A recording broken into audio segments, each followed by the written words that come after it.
Chers internautes de Beneweb TV, bonsoir et bienvenue sur l'émission Point de vue. Dans ce nouveau numéro, nous parlerons des appels à la démission du président malien Ibrahim Boubacar Keïta et de la déclaration de candidature de l'ancien Premier ministre de la Côte d'Ivoire, Pascal Affi-N'Guessan, à la présidentielle d'octobre 2020. Avant ces sujets suscités, nous irons au Burundi pour parler de la problématique de la succession de Pierre Nkurunziza, président en fonction décédé le lundi 8 juin dernier. Au plateau, je suis avec Vincent Deguenon et Modeste Dossou. Vincent, bonsoir.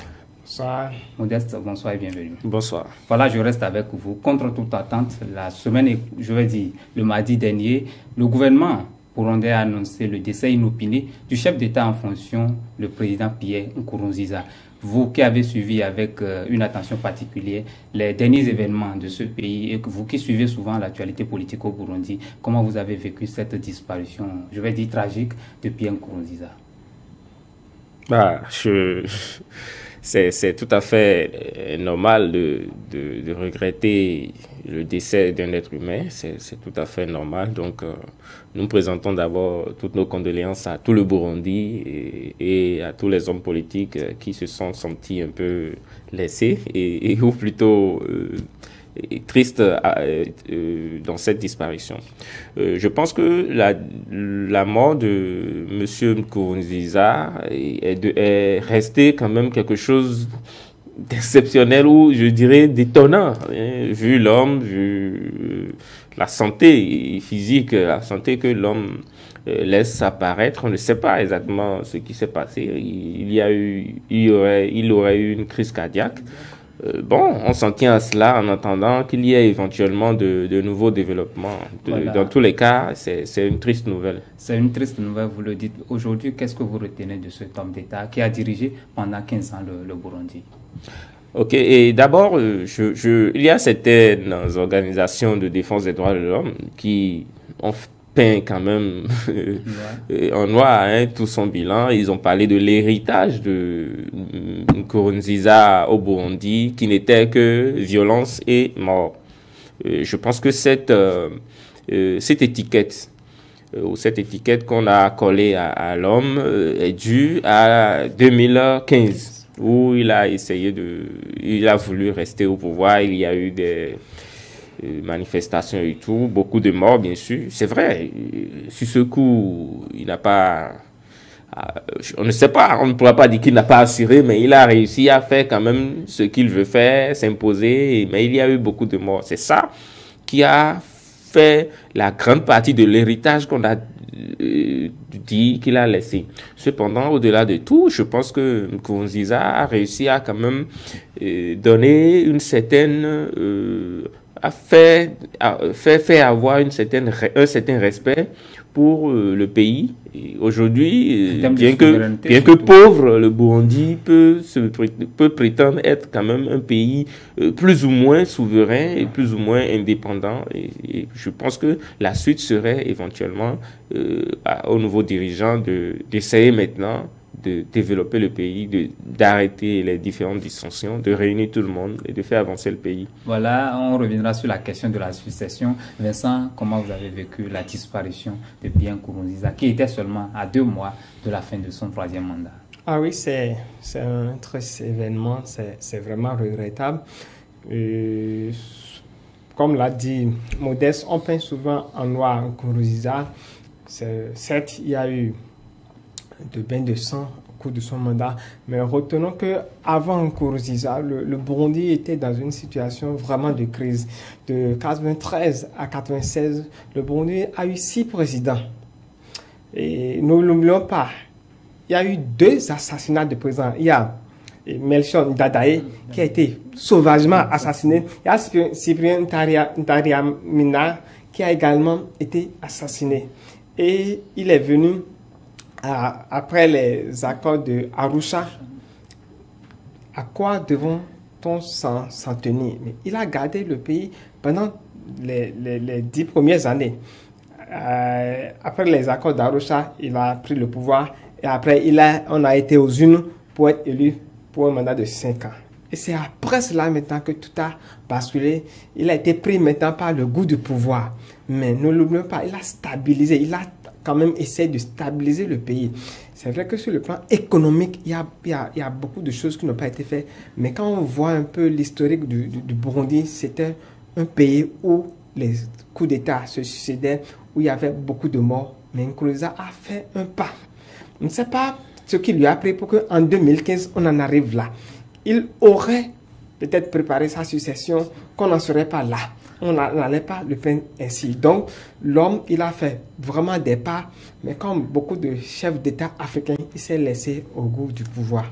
Oui, Voilà. mais je voudrais ajouter un truc. 2015, il y a eu des morts, certes, il y a eu de la violence, mais il y a eu aussi les mêmes choses dans plusieurs pays africains qui n'ont pas vraiment, dont les présidents n'ont pas été vraiment les mauvais que tout le monde dit. Suppose, c'est à croire que les médias occidentaux aussi en rajoutent, vu que il n'est pas très fan, très ami à l'Occident. Les médias occidentaux en rajoutent, tout le monde, il peigne en noir le président, et tous les médias africains, presque tous les médias africains vont dans le même sens, sans voir en fait le fond de ce qu'il a réalisé. Pendant tout ce temps, il n'y a pas eu un seul coup d'État. Et les différents groupes armés, les armes, tout ça, tout a été, il a essayé de réunifier le pays, de faire en sorte que le pays reste un seul pays. Contrairement à avant lui, il y a eu trop de morts, personne ne parle plus de ces trucs-là. Oui. Donc c'est important de révéler tout ça. Vous êtes en train de parler de la réunification du pays, c'est vrai, mais on a constaté après 2015 là, qu'il y a quand même assez d'opposants, assez de faiseurs d'opinion qui se sont retrouvés à l'étranger. Est-ce que dans ces contextes, on peut parler de réunification? Non, j'ai dit, il a essayé de réunifier le pays. Le pays, certes, n'est pas réunifié, mais c'est un peu comme ce qui s'est passé au Bénin avec Kérékou, qui est venu, pas un coup d'État, mais depuis est resté. Il a essayé, et aujourd'hui, le Bénin est sensiblement en paix, et on pourrait dire que il a réussi. Le Kérékou a réussi son pari de faire en sorte que après tout ça, que le pays puisse, c'est exactement ce que Nkurunziza, ce qu'on pense qu'il est en train de faire. Ce qui s'est passé, il est resté, il y a eu des morts, il y a eu des divisions, mais je suis sûr qu'à la fin, si cela continue dans cette lancée, si l'actuel président essaie aussi de trouver le moyen de ramener un tout petit peu de démocratie et l'adapter maintenant au contexte burundais, je pense que avec le temps, ce pays-là deviendra un des pays modèles de l'Afrique centrale. Voilà, un pays modèle, on le souhaite. Maintenant, nous allons discuter de la question de la succession. Bien Nkurunziza est mort à pratiquement 2 mois de la fin de son mandat, le 20 août prochain, la Cour constitutionnelle a été saisie pour constater la vacance de pouvoir. Le problème ou bien les inquiétudes, c'est quelle serait l'après Nkurunziza, comment il faut gérer cette transition. Faut le rappeler, au Burundi, c'est normalement le président de l'Assemblée nationale qui devait prendre le pouvoir et organiser les élections dans un délai d'1 à 3 mois. Voilà, aujourd'hui, la Cour n'a jamais prévu ce cas de figure et la décision qui est sortie hier, la Cour constitutionnelle a demandé tout simplement qu'on avance le président élu, l'investiture du président élu, Évariste Ndayishimiye. Vincent Degueno, quelle interprétation, mais comment vous interprétez cette décision de la Cour? Faut-il s'attendre franchement à quelque chose du genre? Oui, on doit s'attendre à quelque chose du genre.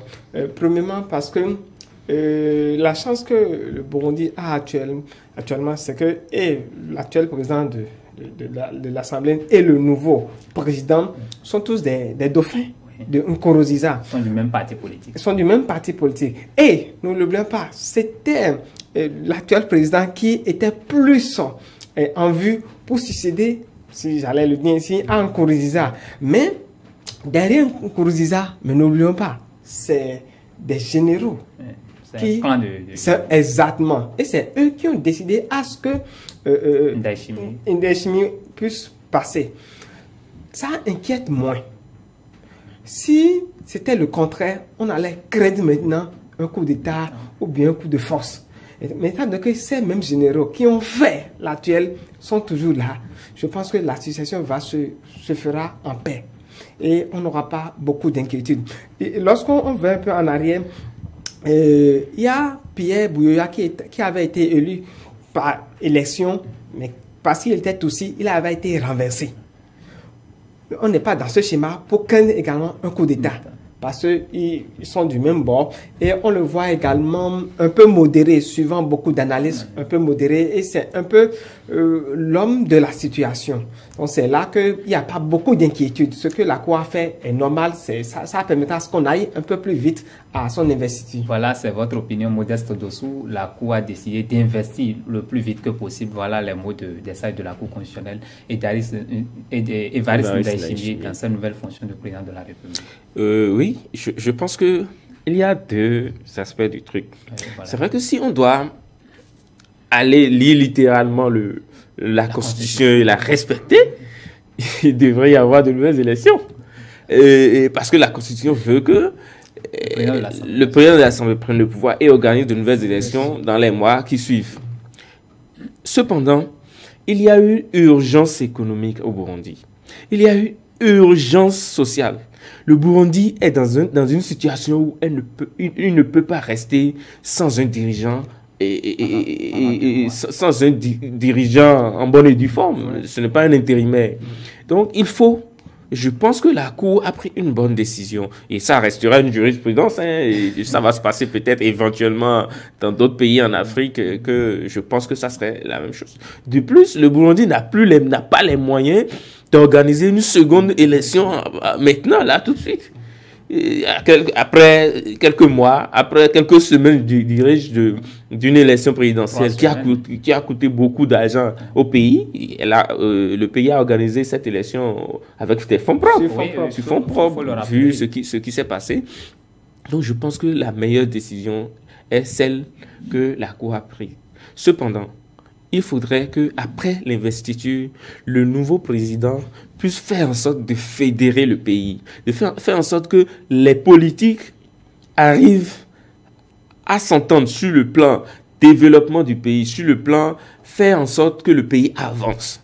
Ils ne peuvent pas s'entendre sur les idéologies, les différentes opinions. Ça, c'est tout à fait normal. Il y a toujours des idéologies qui diffèrent. Cependant, l'idéologie ce que j'appelle une idéologie commune devrait être le développement, l'avancement du Burundi.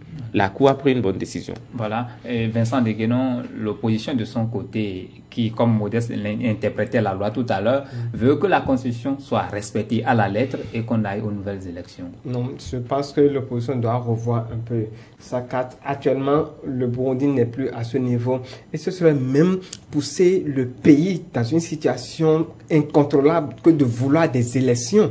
Qui va organiser les élections? Qui va diriger? Qui va coordonner? Avec quel fonds? Il ne faut pas rêver. Qui va organiser la loi? La loi a été très claire. C'est le président de l'Assemblée nationale qui prend l'intérim. Oui, actuellement, c'est maintenant que le président a été investi. Et il y a déjà un président qui est élu, qui est reconnu, même si l'opposition conteste. Donc, pour plus de sécurité, pour plus de stabilité, pour vraiment atteindre des objectifs de développement, c'est aller vite, très vite pour l'investiture. Voilà, Modeste aussi évoquait la question, à quoi faut-il s'attendre dans les prochains jours quand Ndayishimiye serait dans ses fonctions? Qu'est-ce qui va changer après ce départ de Nkurunziza? Ok, je crains que dès les premiers mois, que rien ne change. Parce que Nkurunziza, ou bien l'ombre de Nkurunziza va toujours demeurer, va planer sur le pays. Et c'est toujours les autres cadres, les généraux qui vont diriger à sa place. C'est petit à petit qu'il pourra prendre la main. Parce qu'on a fait un homme un peu ouvert, qui est flexible, qui était avec eux, mais qui n'est pas trop mêlé aux violences, aux massacres. Donc, il serait plus enclin à l'ouverture à l'international. Mais ne l'oublions pas, ces généraux vont vouloir se protéger. S'ouvrir à l'international, c'est accepter maintenant les droits de l'homme, c'est accepter qu'il y ait des contrôles, qu'il y ait des audits avant qu'on ouvre. Mais ces généraux sont toujours là, ils vont vouloir se protéger. Alors, il va se poser un problème. Ça, là, c'est certain dans les tout premier mois. Et on va voir ce que ça va donner. On ne sait pas encore. Voilà, Modeste, est-ce qu'il est vrai, on regrette la mort du président Nkurunziza? Est-ce qu'entre-temps, ça permet quand même, ça donne plus de marge de manœuvre au nouveau président? Oui, forcément. Si l'ancien leader n'est plus là, le nouveau est un peu plus enclin à développer ses propres idées. Enfin, pour nos États africains, on a vu dans beaucoup d'États africains où l'ancien président tire toujours les ficelles, fait toujours en sorte que s'il n'est pas avec le nouveau, il est contre lui, il tire les ficelles pour lui mettre les bâtons dans les roues, pour l'aider. Bon, maintenant là, il est seul. le seul. Et contrairement à ce que Arnaud disait, je pense qu'il a la possibilité de faire, de développer son idée, de développer ses ambitions. Il a toute la possibilité. On parle des généraux, mais n'oublions pas que lui aussi fait partie quand même de ceux qui ont combattu. Et c'est même pour ça qu'on l'a choisi comme dauphin. Hein. Le président, l'actuel président intérimaire aurait été celui le mieux placé pour être poussé le dauphin de Nkurunziza. Son seul problème, c'est qu'il n'a pas été combattant comme Ndayishimiye. Donc je pense que si Ndayishimiye a été choisi, c'est parce qu'on lui reconnaît certain charisme, une certaine rigueur, une certaine aptitude à diriger. Je pense qu'il va diriger, il va le faire comme il peut. Et je suis optimiste, je reste optimiste pour le pays et pour les autres pays africains qui pourraient aussi changer de truc là. Je reste optimiste, je pense qu'il peut à la fois s'ouvrir et rester souverain. Est-ce que vous le voyez attendre la main à l'opposition et ramener les gens à la table de négociation? Forcément. Écoutez, c'est le moment justement. Je pense que Nkurunziza l'a compris, c'est pour ça qu'il ne s'est pas représenté. Il a compris que c'est le moment maintenant de travailler ensemble. Il a compris qu'il a fait ce qu'il a pu pour mettre les bases, pour jeter les bases, même s'il l'a fait de façon dure, avec une main de fer et tout. Je pense que c'est le moment pour le Burundi de recommencer à travailler pour le développement du pays. Les bases sont jetées et il faudrait juste améliorer un certain nombre de choses. Voilà, vous le dites, les bases sont jetées, il faut juste améliorer pour que le Burundi retrouve quand même ses lettres de noblesse. Voilà, nous allons quitter Bujumbura pour nous rendre à Bamako, cette fois-ci pour parler des vagues de manifestations qui ont secoué la capitale malienne à l'appel de l'imam Diko, le leader religieux qui a fait sa descente dans l'arène politique. Et ils se sont rassemblés. Cette coalition hétéroclite a demandé la démission du président Ibrahim Boubacar Keïta. Modeste Dossou, est-ce que cette démission aujourd'hui peut constituer une solution de crise, une solution de sortie de crise au Mali? Je dirais tout de suite non. Que le président Ibeka démissionne, cela ne changera pas la crise au Mali. Et il faut dire que la crise au Mali actuellement est due à la situation sécuritaire. C'est la seule situation là qui pourrait être réglée pour que les autres domaines puissent éclore. Aujourd'hui, quand on parle du Mali, on ne parle plus de santé, éducation, culture. Il y a plus la culture malienne avec la musique et tout. On ne parle plus beaucoup de ces trucs-là. Quand on parle du Mali, on parle d'attentats terroristes, guerre, chez 5 Sahel, tout. Enfin, voilà. C'est ce que le Mali évoque aujourd'hui. Je pense que la démission du président ne serait pas vraiment la solution, même si éventuellement on est en train de... On sent quand même que le président s'avoue parfois vaincu, semble très affaibli par rapport à la gestion de cette crise sécuritaire. Cependant, le leader religieux, l'imam Diko, qui appelle à sa démission, qui manifeste pour qu'il démissionne, que ça s'améliorerait et tout, lui-même est comptable de ce qui arrive au Mali, vu qu'il a cette aura-là de parler à certains de ceux-là qui sont aujourd'hui considérés comme des terroristes, Yad Agali et voilà, Koufa. Mais il a cette aura-là, il a ce contact-là avec eux, mais il les soutient. Donc, il faut comprendre. Non, là, vous n'avez pas les preuves qui les soutiennent, parce que ceux-là sont quand même qualifiés de terroristes. Ça, c'est l'Occident qui trouve que ce sont des terroristes. Le président Ibeka, qui veut discuter avec eux, a parlé de groupes armés. Et pourquoi on parle de terroristes? Parce que c'est des gens qui n'ont pas vraiment une revendication fixe, une revendication politique. Pour eux, c'est qu'on instaure l'islam et la loi islamique radicale un peu partout dans le pays et tout. C'est vrai. Cependant, je pense que l'imam Diko a la possibilité de faire en sorte que ce dialogue entre le gouvernement et ces groupes armés puisse aboutir à quelque chose d'important. Parce qu'il est quand même un leader dans la région. On se souvient, il a clairement dit qu'il appréciait mieux Koufa à un moment donné, que si les gens ne mangeaient pas, les gens ne faisaient pas, c'est normal qu'ils allaient il a dit. Donc, il faut pas... C'est vrai que je dis qu'il le soutient, mais bon, on peut comprendre dans quel sens il a dit. Cependant, je pense que tout le monde est comptable au Mali. Il n'y a pas que le président. Vincent Negueno, est-ce que le nouveau rôle de l'imam Diko ne risque pas d'envenimer la crise au Mali? Ah oui, je dirais même que c'est regrettable le rôle que joue cet homme religieux qui est en train de virer pour devenir un homme politique parce que son influence est au-delà des mosquées, c'est au-delà du rôle religieux. Et il l'utilise non pas pour apaiser, mais pour encore attiser la flamme. Je pense que, comme l'a dit Modeste, le problème du Mali n'est pas un problème IBK. Ça date depuis 2012.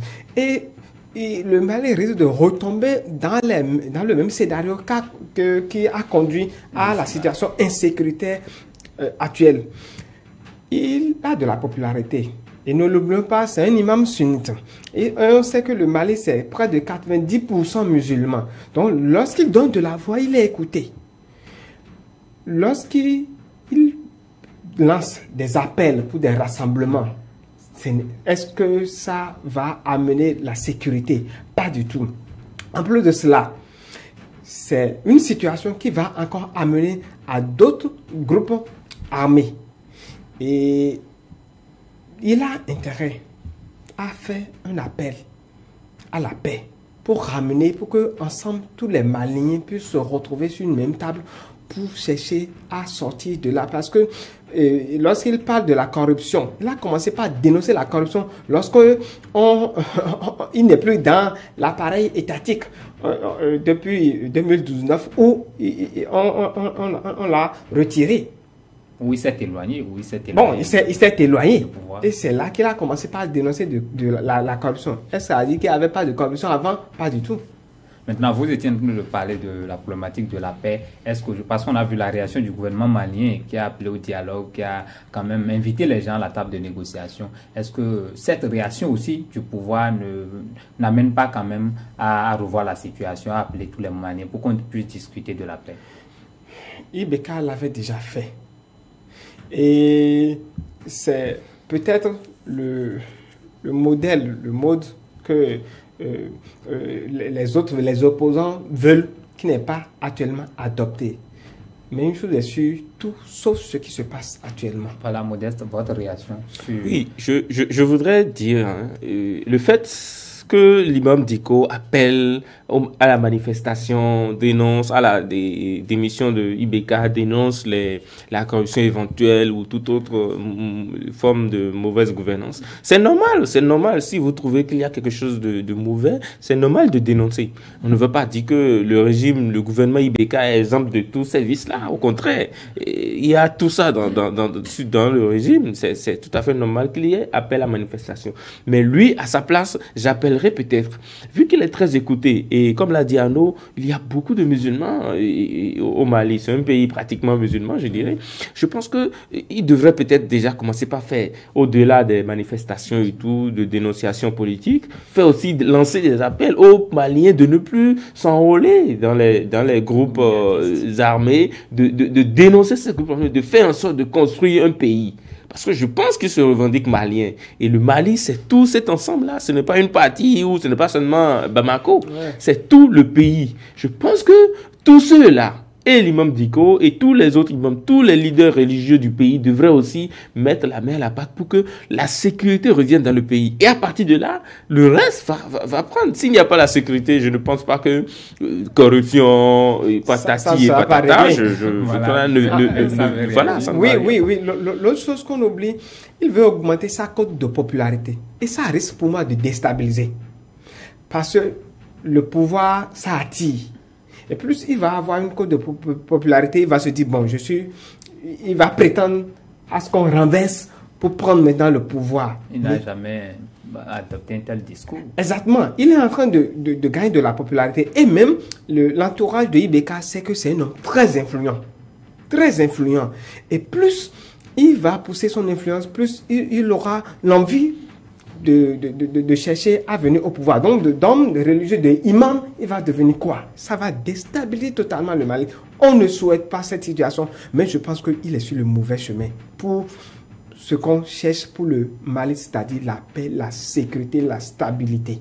Voilà, dans ce tohu-bohu-là, le chef de file de l'opposition, Soumaïla Cissé, le député, et le chef de file de l'opposition, je l'ai dit tout à l'heure, il est toujours dans les mains de ses ravisseurs, Modeste Dossou. Est-ce que, quand on prend tout ce temps-là à parler de démission de IBK, à manifester dans les rues, que devient la deuxième personnalité politique du pays? Ah, c'est pas encore la deuxième personnalité politique du pays. On ne sait pas encore. C'est vrai que c'est chef de file de l'opposition. Cependant, je vois, c'est là que devrait intervenir, par exemple, Diko. C'est là, il devrait faire jouer ses relations. À moins que, bon, je le dis en griffe comme ça, qu'il ne veuille pas le faire. Parce que s'il veut, il veut obtenir la libération de Cissé, je pense qu'il peut aider à l'obtenir, à moins que ce ne soit pas dans les mains de gens sur qui il a influence, ou à moins qu'il n'ait pas autant d'influence qu'on le pense aussi. Cependant, je pense que avec tout ce qu'on sait de lui, cet homme religieux, avec toute la cote de popularité qu'il a, il ne cherche plus de cote de popularité, il est populaire. C'est quelqu'un qui, tant au Mali, au Burkina ou au Niger, est quand même suffisamment respecté. Et dans toute la région, je pense que c'est quelqu'un qui peut jouer un rôle dans la libération de Cissé. Même si le gouvernement n'est pas ne semble pas très,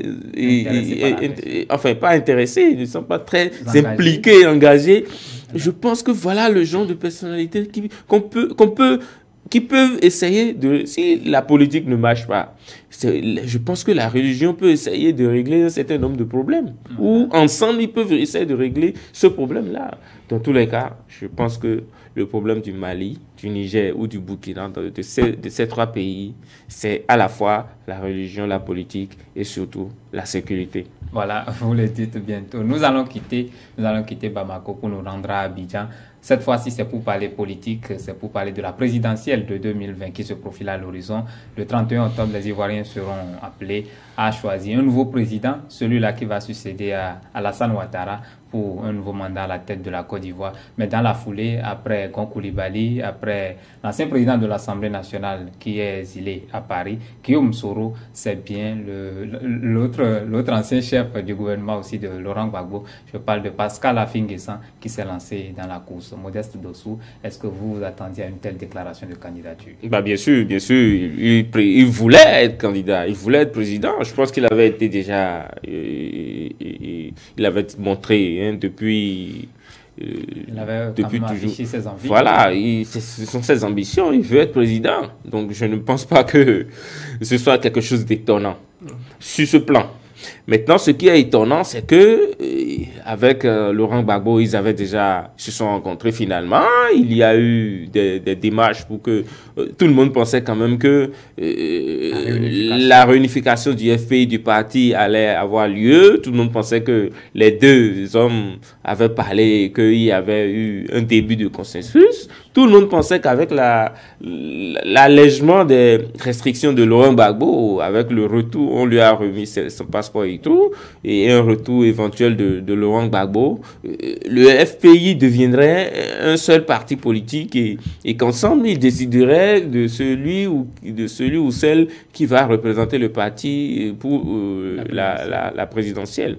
Maintenant, avec cette déclaration de candidature, il y a deux aspects du truc qu'on peut voir. Le premier, c'est que il n'a pas du tout l'intention de céder à qui que ce soit, parce qu'il aurait peut-être vu venir le fait que quelqu'un d'autre se présente à sa place, Laurent Gbagbo lui-même éventuellement. Et il s'est dit, bon, écoutez, je suis candidat, que vous le vouliez ou non, moi je veux être président, donc je suis candidat sous la bannière FPI. Le second aspect, c'est qu'il n'a aucune intention de faire la réunification du parti et qu'il n'a aucune intention de se laisser marcher sur les plates-bandes et qu'il veut voler de ses propres ailes et tout. Là, c'est un peu difficile. Dans tous les cas, ce serait un peu difficile pour lui d'être président de Côte d'Ivoire. Voilà. Le paradoxe dans tout ça, c'est que Affi-N'Guessan avait déjà affirmé que si le président Laurent Gbagbo, qui est son leader charismatique, est là, que lui, il pourrait l'accompagner. Vincent, aujourd'hui, se déclare candidat, alors que Laurent Gbagbo a désormais son passeport, il peut retourner en Côte d'Ivoire. C'est ça qui montre réellement que Affi-N'Guessan n'est pas trop sérieux et on ne peut pas lui faire confiance. L'enjeu actuellement, normalement, c'est d'amener... Là, c'est Vincent Oui. L'enjeu actuellement... Normalement, c'est d'amener le pouvoir d'Abidjan à faire rentrer Gbagbo au pays et de réunifier le parti, le FPI. Mais, contre toute attente, Affi-N'Guessan, il annonce sa candidature. Et là, du coup, ça fragilise le parti et ça donne encore plus de marge de manœuvre à Ouattara et à son successeur. Le danger que peut-être, c'est pas peut-être lui-même ne voit pas et qu'il risque de tout perdre. Il y a les gars qui sont vraiment des Gbagbo. Quelle que soit la situation, ils ne vont pas s'affilier à lui. Ils ne veulent pas le jeune parce qu'au début, ils se sont affichés comme Gbagbo ou rien. Et jusqu'à présent, ils ont maintenu leur position. Alors, est-ce que Afin N'Guessan n'a pas intérêt à ramener ces personnes dans le parti pour qu'ensemble, ils puissent être plus forts? Plus ils seront désunis, plus l'échec serait puissant. Voilà, Modeste Dossou, il a quand même évoqué, parce que la semaine écoulée, il s'est retiré des négociations au sein du Conseil de réunification. Il a dénoncé le caractère de Assoadou, c'est-à-dire ce bras droit-là du président Laurent Gbagbo, parce qu'il n'est pas lié directement aux négociations qui se font pour la coalition FPI-PDCI. Est-ce que là, il n'a pas peut-être raison? Oui, je ne dis pas qu'il a tort de ne pas. C'est normal qu'un homme politique veuille s'affirmer, s'afficher et être indépendant. Il est homme politique depuis des années, et même s'il a été quand même, il a été fait par Laurent Gbagbo, c'est normal qu'il essaie de voler de ses propres ailes. Le problème, le seul problème avec Afin N'Guessan, c'est le fait de vouloir s'accrocher au FPI. Je pense que le problème actuel d'Afin N'Guessan, c'est le fait de ne pas vouloir vraiment négocier sa place, de ne pas vraiment vouloir convaincre du fait qu'il est important, qu'il pourrait être le candidat, mais c'est de vouloir imposer cela aux autres parce qu'il se dit « Ah, mais quand même, j'ai fait ci, j'ai fait ça ». Je pense que c'est son problème.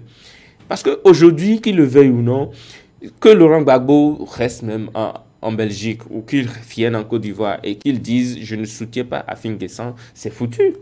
Totalement. C'est foutu pour lui. Et puis, quand on voit un peu ce qui se passe dans l'arène politique ivoirienne, tous les grands partis sont presque divisés. Le RHDP a tout fait de diviser le PDCI, a récupéré quelques éléments du PDCI. Aujourd'hui, le PDCI est un peu ou plus beaucoup fragilisé. Et le RHDP lui-même est divisé avec en premier lieu Guillaume Soro qui a refusé de faire partie du RHDP. Déjà, avec ça montre déjà un peu de division. Après, il y a les deux ministres là, Hamon et Mabry, qui on ne sait même pas où ils sont exactement. Donc, au sein même du RHDP, il y a déjà des problèmes de division. Ce n'est pas encore très affirmé, affiché, mais on sait qu'il y a des problèmes au sein du RHDP et que Ouattara ferait mieux de vite résoudre ce problème parce que ça ne risque pas de profiter à Gon Coulibaly. Et l'autre parti, le FPI, aussi, ces divisions sont énormes. On voit Afin N'Guessan qui tient comme fait une partie du FPI, Laurent Gbagbo qui revient et qui dit « je suis président maintenant du FPI » et tout. Donc, je pense que ces trois partis politiques ne sont pas très tant l'un que l'autre n'est pas aussi solide qu'ils n'y croient.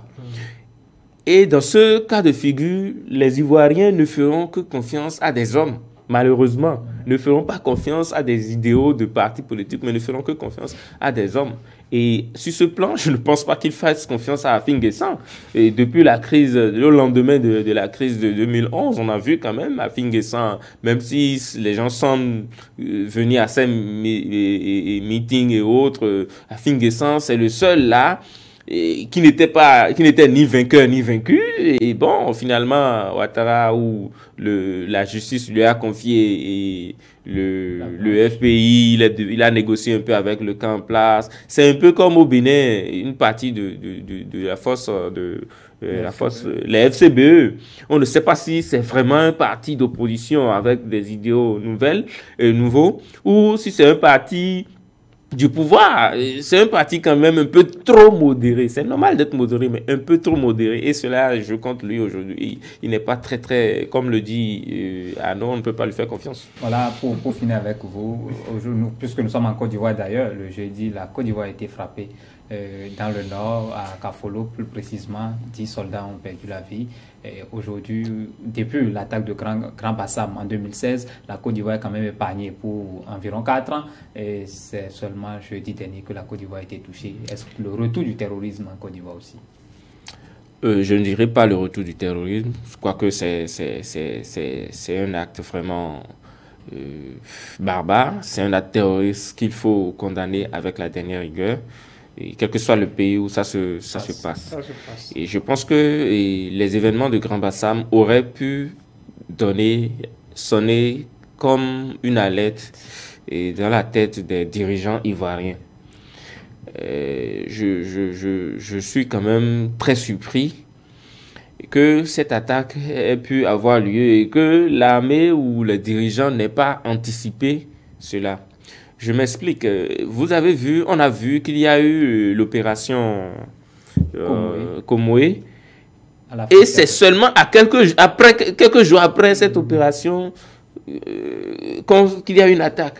Mais l'État devrait déjà anticiper sur le fait que si nous les réprimons, ils risquent de fait. Et c'est toujours comme ça chez les terroristes. On prend le cas du Tchad, où ils ont réprimé, ils ont essayé de quitter maintenant le bassin et tout à un moment donné, et les terroristes ont attaqué.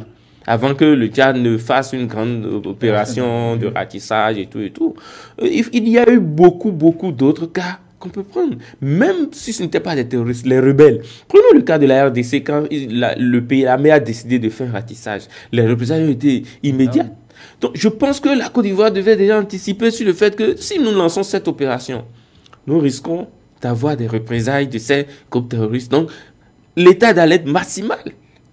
Mais je suis quand même étonné qu'on attaque un poste frontière à la frontière avec le Burkina Faso, une zone quand même rouge, réputée base arrière des terroristes, et qu'il n'y ait pas une précaution prise pour éviter ça. Il y a eu une dizaine de soldats tués. C'est déjà trop, c'est énorme. Je pense que l'État ivoirien va désormais prendre les responsabilités et prochainement, dans 2, 3, 4, 5, 6, 10, 20, 30 ans, qu'il y ait toujours, du moment où les terroristes existeraient, qu'il y ait toujours l'état d'alerte maximal dans ces régions-là. Et cela devait donner des leçons aux autres pays de la sous-région. Je veux parler des autres pays qui ne font pas partie du Sahel et qui sont frontaliers quand même à ces pays-là. Voilà, nous allons faire face à l'attaque. La Côte d'Ivoire a les moyens pour répondre de la manière la plus propre. C'est ce qu'a dit Ahmed Bakayoko. Vincent Degueno, qu'est-ce que vous en dites? Oui, sûrement qu'à un moment donné, ils se sont dit, bon, nous sommes à un niveau où on ne craint plus. Et l'ennemi a attaqué au bon moment. Ne l'oublions pas, les terroristes, ils ont l'information, ils ont les moyens également. C'est regrettable, c'est vraiment regrettable qu'on en soit là parce qu'on ne pouvait pas imaginer que la Côte d'Ivoire se laisserait aussi frapper aussi durement. Ce qu'on va souhaiter, c'est que, comme Ahmed Bakayoko l'a réellement dit, que les mesures soient prises et que le niveau d'alerte soit toujours maximal. Les terroristes redoutent toujours et ils voient les moindres failles. Ils attendent les moindres failles. Ils observent pour profiter des moindres failles pour attaquer. Ils ont fait cette fois-ci, ça a réussi. Nous souhaitons que cela ne se répète plus jamais. Des vies humaines pour terrorisme, nous n'en voulons plus. Il y a d'autres enjeux, il y a d'autres objectifs derrière lesquels nous devons courir, derrière lesquels la Côte d'Ivoire doit courir. Voilà. Et j'ajoute un petit truc, c'est ce qui ramène à la réconciliation qu'il faut en Côte d'Ivoire. Il faut que les Ivoiriens se réconcilient, il faut que les autorités travaillent pour que la population ivoirienne soit un peu plus à l'aise, pour que le caractère social soit bien pris en compte, pour qu'il n'y ait pas des gens là qui donnent des informations. C'est la population. Voilà. Ceux qui donnent des informations font partie de la population des pays. S'ils sont un peu plus à l'aise, ils n'ont pas besoin d'avoir d'argent de quelqu'un pour donner des informations, pour continuer leur propre force de sécurité. Je pense que ce problème-là va commencer par être résolu. Voilà, j'espère que les dirigeants de l'espace de l'Interland, du Sahel, comme de la sous-région ouest-africaine, vous ont entendu. Votre message serait certainement passé. Voilà qui prend fin l'émission Point de vue de ce jour. Retenez que nous allons parler de la mort et de la succession en même temps du président burundais Pierre Nkurunziza.